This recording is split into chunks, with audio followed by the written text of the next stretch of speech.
नमस्कार, स्वागत है आप सभी का। डीडी न्यूज देख रहे हैं आप और सांकेतिक भाषा के इस खास बुलेटिन को लेकर हाजिर हूं मैं कृतिका और मेरे साथ हैं मेरे सहयोगी शरद, जो खबरों को सांकेतिक भाषा में आप तक पहुंचाएंगे। तो चलिए शुरुआत करते हैं इस खास बुलेटिन की और सबसे पहले नजर डालते हैं सुबह की सुर्खियों पर। मध्य प्रदेश को विकास की मिलेगी कई सौगात। प्रधानमंत्री नरेंद्र मोदी आज मध्य प्रदेश के सागर में बीना रिफाइनरी और नवीकरणीय ऊर्जा विनिर्माण क्षेत्र में 10 परियोजनाओं की रखेंगे आधारशिला।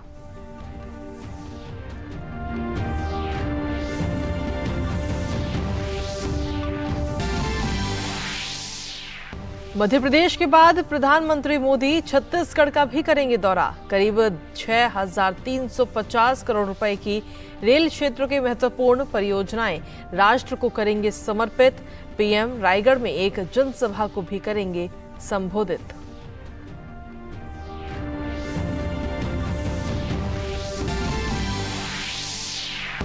राजभाषा हिंदी दिवस पर देश भर में कई कार्यक्रमों का आयोजन। पुणे में तीसरे अखिल भारतीय राजभाषा सम्मेलन का उद्देश्य हिंदी भाषा को बढ़ावा देने के साथ साथ सरकारी कामकाज में हिंदी के प्रयोग को प्रोत्साहित करना।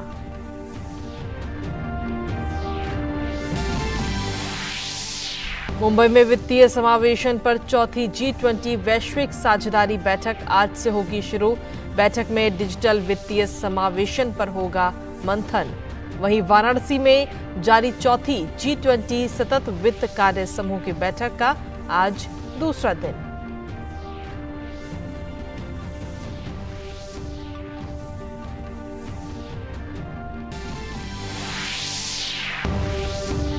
लीबिया में डैनियल तूफान और बाढ़ ने मचाई भयंकर तबाही।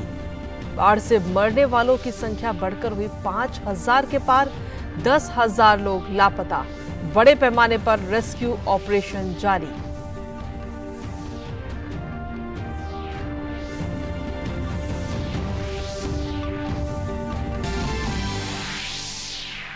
और एशिया कप में सुपर 4 के आखिरी मुकाबले में आज पाकिस्तान और श्रीलंका होंगे आमने सामने। मुकाबले में जीत हासिल करने वाली टीम का भारत के साथ होगा फाइनल मुकाबला।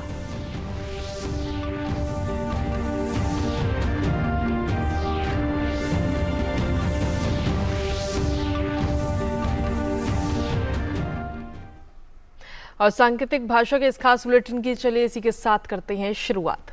प्रधानमंत्री नरेंद्र मोदी आज मध्य प्रदेश के सागर में BPCL की बीना रिफाइनरी में डाउनस्ट्रीम मेट्रो केमिकल्स कॉम्प्लेक्स और रिफाइनरी विस्तार परियोजना की आधारशिला रखेंगे।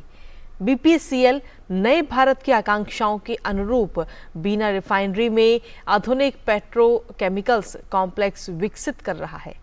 मंत्रालय ने कहा कि 49,000 करोड़ रुपए के निवेश से बुंदेलखंड के समूचे क्षेत्र में समृद्धि और खुशहाली आएगी। इस परियोजना के अंतर्गत बीना रिफाइनरी की क्षमता बढ़कर 110 लाख मीट्रिक टन प्रतिवर्ष हो जाएगी। इससे 2200 किलोटन पेट्रोकेमिकल से अधिक उत्पादन होगा। ये परियोजना 5 वर्ष में पूरी होगी।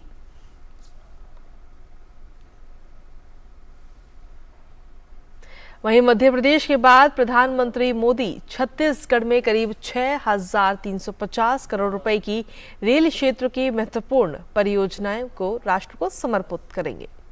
इन परियोजनाओं में छत्तीसगढ़ पूर्व रेल परियोजना चरण 1 चंपा से जमगा के बीच तीसरी रेल लाइन, पेंड्रा रोड से अनूपपुर के बीच तीसरी रेल लाइन और तलाईपल्ली कोयला खदान को NTPC Lara super thermal power station STPS से जोड़ने वाली MGR यानी मैरी गो राउंड प्रणाली शामिल है। रेल परियोजनाएं क्षेत्र में यात्रियों की आवाजाही के साथ साथ माल ढुलाई को सुविधाजनक बनाकर सामाजिक आर्थिक विकास को गति प्रदान करेंगी। इस कार्यक्रम के दौरान प्रधानमंत्री छत्तीसगढ़ के 9 जिलों में 50 बिस्तरों वाले क्रिटिकल केयर ब्लॉक का भी शिलान्यास करेंगे। साथ ही प्रधानमंत्री आयुष्मान भारत स्वास्थ्य अवसंरचना मिशन के तहत कुल 210 करोड़ रुपए की लागत से दुर्ग, कोंडागांव, राजनांदगांव, गरियाबंद, जशपुर, सूरजपुर, सरगुजा, बस्तर और रायगढ़ जिलों में 9 क्रिटिकल केयर ब्लॉकों का निर्माण भी किया जाएगा। वहीं केंद्र सरकार ने 18 से 22 सितंबर तक संसद के विशेष सत्र का प्रस्तावित एजेंडा जारी कर दिया है। इसके मुताबिक पहले दिन लोकसभा और राज्यसभा में 75 सालों में संसद की यात्रा पर चर्चा होगी। इस दौरान संविधान सभा से लेकर आज तक संसदीय यात्रा पर चर्चा की जाएगी। तो वहीं सत्र के दौरान 4 विधेयकों को भी दोनों सदनों में पेश किया जाएगा। इस बार के एजेंडे में 4 बिलों में advocate bill, press and registration of periodical bill 2023, post office bill और chief election commissioner and other election commissioner bill का भी जिक्र किया गया है। और वहीं इसी महीने की 18 तारीख से होने वाले संसद के विशेष सत्र से पहले 17 सितंबर को सरकार ने सर्वदलीय बैठक बुलाई है। संसदीय कार्य मंत्री प्रहलाद जोशी ने सोशल मीडिया पोस्ट में बताया कि संबंधित नेताओं को आमंत्रण भेजे गए हैं।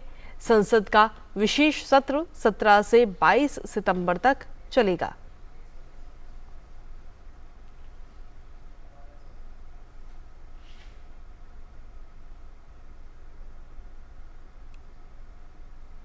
वहीं उपराष्ट्रपति जगदीप धनखड़ आज राजस्थान का दौरा करेंगे और इस 1 दिवसीय यात्रा में वो जयपुर, टोंक और अजमेर में विभिन्न कार्यक्रमों में हिस्सा लेते हुए नजर आएंगे। उपराष्ट्रपति जयपुर में बांध सुरक्षा पर आयोजित एक अंतर्राष्ट्रीय सम्मेलन में मुख्य अतिथि के तौर पर हिस्सा लेंगे, जिसके बाद वो जोबनेर स्थित श्री कर्ण नरेंद्र कृषि महाविद्यालय के स्थापना दिवस समारोह में मुख्य अतिथि के रूप में हिस्सा लेंगे। अपने इस 1 दिवसीय यात्रा के दौरान उपराष्ट्रपति किशनगढ़ मार्बल एसोसिएशन का भी दौरा करेंगे। खबरों का सिलसिला यूं ही लगातार जारी है। वक्त एक छोटे से ब्रेक का, आप बने रहिए हमारे साथ। होंगे बच्चे स्वस्थ भले फूलेगा बचपन, इन्हें पिलाओ मुगली घुट्टी 555। शेयर मार्केट में इन्वेस्ट करें, गारंटीड रिटर्न से लाखों कमाएं। ये लिमिटेड ऑफर सिर्फ आपके लिए। नागिन की आंख में कैमरा फिट होता है। तुम भी क्या बकवास में यकीन करती हो? आप भी तो वही कर रहे हो पापा। शेयर मार्केट में कोई गारंटेड रिटर्न्स का वादा नहीं कर सकता। ऐसा कोई मैसेज, मेल या ऐड दिखे तो समझिए गलत है। ऐसे स्कीम निवेशक के साथ धोखा है और कानूनन अपराध भी। कितनी बार तो समझाया आपको।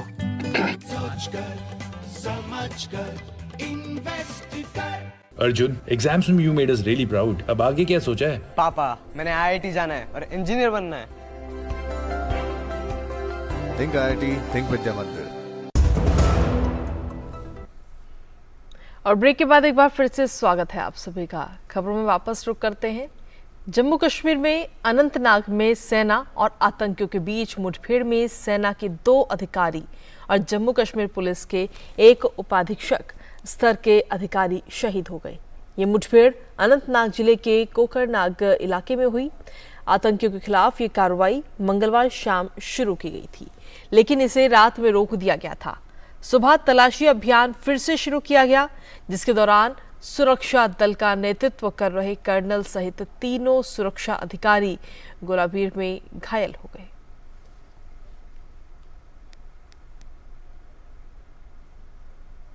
चौदह सितंबर यानी कि आज हिंदी दिवस मनाया जा रहा है। और हिंदी सिर्फ भाषा या संवाद का ही साधन नहीं है, बल्कि हर भारतीय के बीच सामाजिक और सांस्कृतिक सेतु भी है। चाइनीज और अंग्रेजी के बाद हिंदी दुनिया की सबसे ज्यादा बोली जाने वाली भाषा है। भारत सरकार हिंदी को लोकप्रिय बनाने और सरकारी कार्यालयों में बढ़ावा देने पर विशेष जोर भी दे रही है। राजभाषा हिंदी दिवस के मौके पर देश भर में कई कार्यक्रमों का आज आयोजन भी किया जा रहा है। वहीं पुणे में 3रे अखिल भारतीय राजभाषा सम्मेलन भी आयोजित किए जा रहे हैं, जिसका उद्देश्य हिंदी भाषा को बढ़ावा देने के साथ साथ सरकारी कामकाज में हिंदी के प्रयोग को प्रोत्साहित करना है।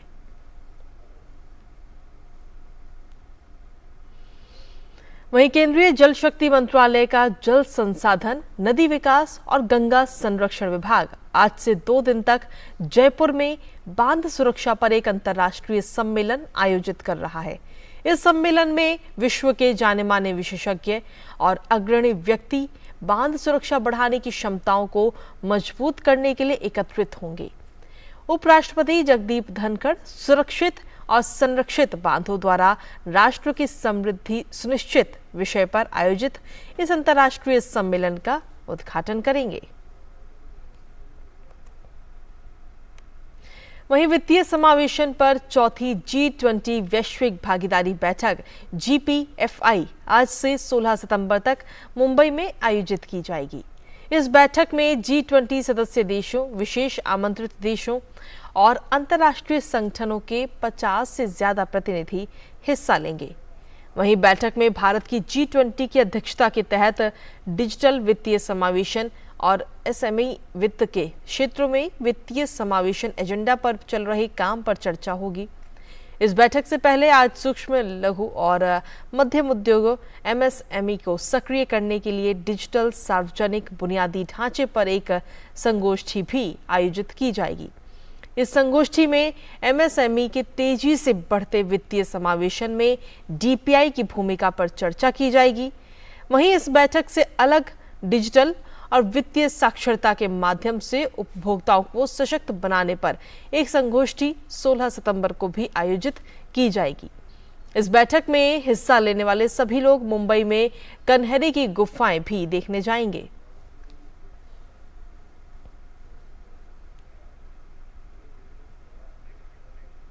खबरों का सिलसिला लगातार जारी है। वक्त एक छोटे से ब्रेक का, आप बने रहिए हमारे साथ। बहुत हार्ड वर्क करते हो, मेरी तरह स्मार्ट वर्क करो। क्यों?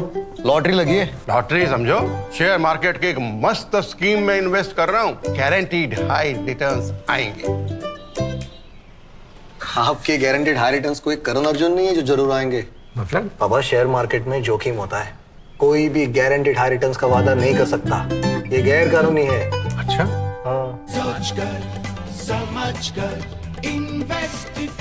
अर्जुन, एग्जाम्स में you made us really proud. अब आगे क्या सोचा है? पापा, मैंने IIT जाना है और इंजीनियर बनना है। Think IIT, think विद्या मंदिर। और ब्रेक के बाद एक बार फिर से स्वागत है आप सभी का। खबरों में आगे बढ़ते हुए बात करेंगे अब वाराणसी की, जहां जारी चौथी G20 सतत वित्त कार्य समूह की बैठक का आज दूसरा और अंतिम दिन है। 2 दिवसीय इस बैठक में G20 सदस्य देशों, विशेष आमंत्रित देशों और अंतर्राष्ट्रीय संगठनों के 80 से ज्यादा प्रतिनिधि शामिल हो रहे हैं। आज G20 सदस्यों और अंतर्राष्ट्रीय संगठनों का फोकस एरिया जैसे अंतर्राष्ट्रीय वित्त संस्थाएं, सार्वजनिक वित्त और प्रोत्साहन से जुड़े मुद्दों में अब तक हुई प्रगति पर चर्चा होगी। वहीं पहले दिन प्रतिनिधियों ने फोकस क्षेत्रों जैसे बाजार विकास और स्थिरता लक्ष्यों के लिए निवेश से जुड़े क्षेत्रों में प्रगति को लेकर अपने विचार प्रस्तुत किए। और अब बात अंतर्राष्ट्रीय खबरों की। लीबिया में विनाशकारी बाढ़ से मरने वालों की संख्या 5000 से ज्यादा हो चुकी है। सरकारी अधिकारी ने बताया कि इसमें मरने वालों की संख्या बढ़ने की आशंका है, क्योंकि पूर्वी शहर डेरना में भारी बाढ़ के बाद खोज और बचाव दल को लगातार शव मिल रहे हैं। तूफान डैनियल के दौरान बांध टूटने के बाद रविवार रात डेरना शहर में सुनामी जैसी बाढ़ के हालात बन गए। International federation of red cross और रेड क्रिसेंट सोसाइटीज के अनुसार बाढ़ प्रभावित क्षेत्रों में लगभग 40,000 लोगों के विस्थापित होने का अनुमान है, जबकि कम से कम 10,000 लोग अभी भी लापता हैं। और अब बात खेलों की, जहां एशिया कप में सुपर 4 के आखिरी मुकाबले में आज पाकिस्तान और श्रीलंका आमने सामने होंगी। आज का मैच टूर्नामेंट के फाइनल में पहुंचने के लिहाज से बेहद अहम है और जो भी टीम जीतेगी वो सीधा फाइनल में पहुंचेगी और हारने वाली टीम टूर्नामेंट से बाहर हो जाएगी। ऐसे में आज के मैच में पाकिस्तान और श्रीलंका के सामने करो या मरो की स्थिति होगी। दोनों ही टीमों ने सुपर 4 में 2-2 मैच खेले हैं, जिसमें दोनों को ही एक में जीत और एक में हार मिली। अब ऐसे में आज दोनों टीमों के बीच रोमांचक मुकाबला होने की उम्मीद है और जीतने वाली टीम भारत के साथ फाइनल मैच खेलेगी। और इसी के साथ फिलहाल हमारे साथ सांकेतिक भाषा के इस खास बुलेटिन में इतना ही। मुझे, मेरे सहयोगी शरद और हमारी पूरी टीम को दीजिए इजाजत। नमस्कार।